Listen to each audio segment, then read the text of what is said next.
Your vehicle is equipped with a tire pressure monitoring system, TPMS. The low tire pressure warning light will illuminate, and this warning message will appear in the vehicle information display when one or more tires are low on pressure and air is needed. Adjust the tire pressure to the recommended cold tire pressure shown on the tire and loading information label. This label provides important information at a glance. It lists proper tire size and pressure. It also lists the maximum number of occupants for your vehicle and its maximum load capacity. Please see your owner's manual for the location of the tire and loading information label on your vehicle. You can check the pressure of all 4 tires on the vehicle information display. Use these controls to navigate the vehicle information display until this screen appears. The order of the tire pressures shown corresponds with the actual order of the tire position. When adding air to an underinflated tire, the TPMS with Easy Fill Tire Alert provides visual and audible signals outside the vehicle to help you inflate the tires to the recommended cold tire pressure.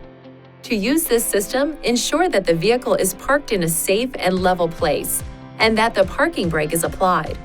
Place the power switch in the on position. Do not place the switch in the ready-to-drive mode. Add air to the tire, and after a few seconds, the hazard indicators will start flashing. If the hazard indicators do not flash within approximately 15 seconds after starting to inflate the tire, it indicates that the Easy Fill Tire Alert is not operating.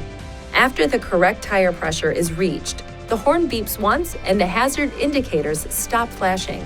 If the tire is overinflated more than approximately 4 pounds per square inch, the horn beeps again and the hazard indicators flash 3 times. To correct this, push the core of the valve stem on the tire briefly to release the pressure. When the pressure reaches the correct level, the horn beeps once. After tire pressures are adjusted, drive the vehicle at speeds above 16 miles per hour. The warning and indicator light will disappear. If the low tire pressure warning light flashes for approximately 1 minute and then remains on after you turn the vehicle on, the TPMS is not functioning properly. It is recommended you have the system checked by a Nissan EV certified dealer. Tire pressure rises and falls depending on the heat caused by the vehicle's operation and the outside temperature. Low outside temperature can lower the temperature of the air inside the tire, which can cause a lower tire inflation pressure. This may cause the low tire pressure warning light to illuminate. The tire pressure monitoring system does not detect a sudden drop in tire pressure as with a tire blowout, and it is not a substitute for proper tire maintenance. Check the pressure in all tires often and always prior to long-distance trips. Please see your owner's manual for important safety information, system limitations, and additional operating and feature information.